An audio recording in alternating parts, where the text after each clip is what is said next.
as a youngster, my uncle brought me in, and we used to put bands on young birds of prey. So your brown falcons and whistling eagles and wedge-tailed eagles, and even sea eagles here in the lake system.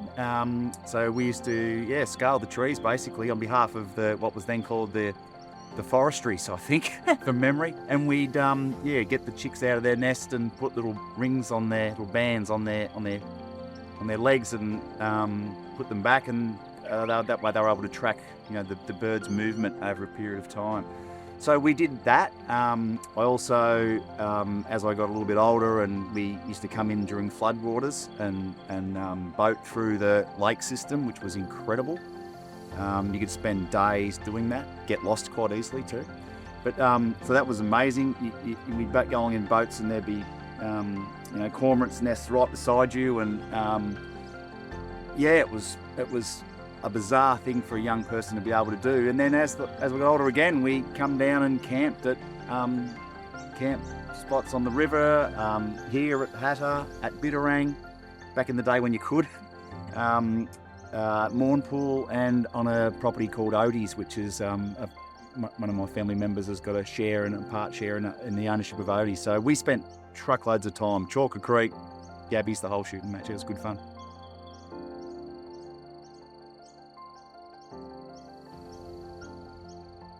I think it's vital. I'm really big on if we don't teach the next generation coming through what's happened previously, it gets forgotten.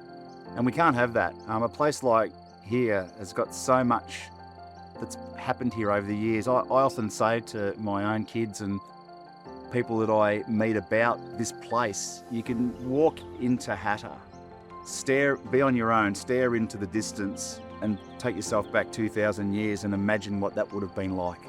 And I just think that significance is so damn important, and I'd hate to ever lose that. So, I mean, even our relationship we have with the schools, keeping those kids coming into here, to me is so damn important that I'll break heaven and earth to make that happen.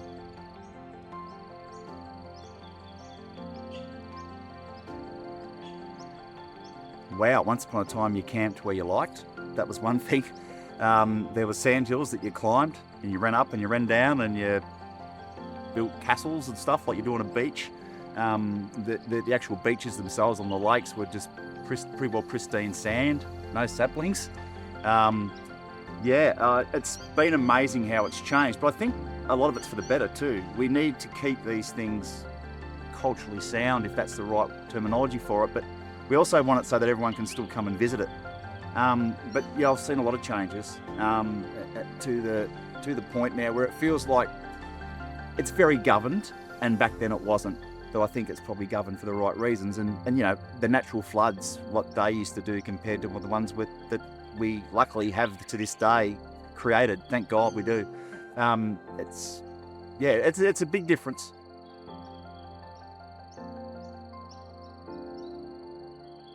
There's a few things to look at. It's still beautiful when it's dry.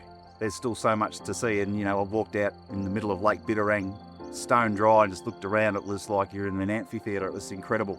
But then when the water comes, this place comes to life. That's the best way to put it. It comes alive. It's been something I've been telling people for a long time. It comes alive, and it does. Your bird life, just the visual of it, the smell. You go for a drive and you run into a dead end on a track somewhere, and it's just, where do I go? It's just so much to it. Getting into a canoe and going around in the flooded lake system, unbelievable experience. And the thing is, what really gets me about this place is being a reckless Mildura person. It's in our backyard, and it's so easy to get to, and yet there's so many of us that haven't done it yet. I just cannot stress enough how important it is that we get in amongst all this and see it for ourselves. It's a beautiful place.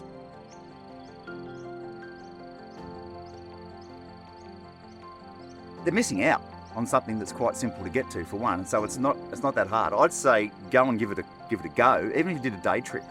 Come and do a day trip and just have a bit of a feel for it.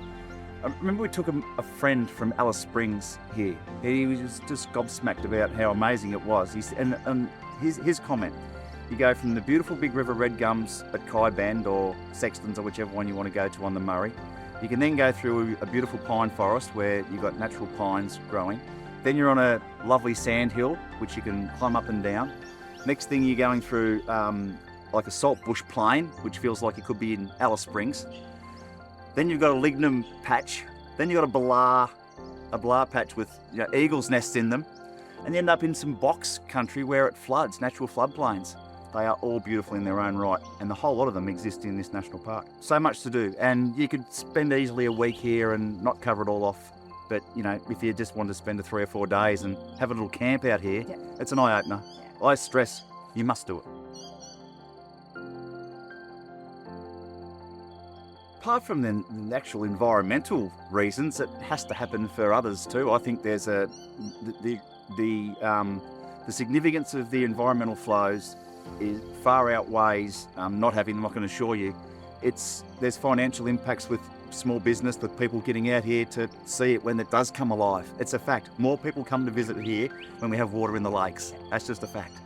But it's when we had the roadhouse and the lakes were dry, you still got visitors. There was visitors. When all of a sudden there was flows, they come out of the woodwork to come here. And you talk yabbies, and being able to come down and drop yabby nets in, which you can still do with the right licenses. So the average person come down, throw some nets in and catch some yabbies, take a feed home.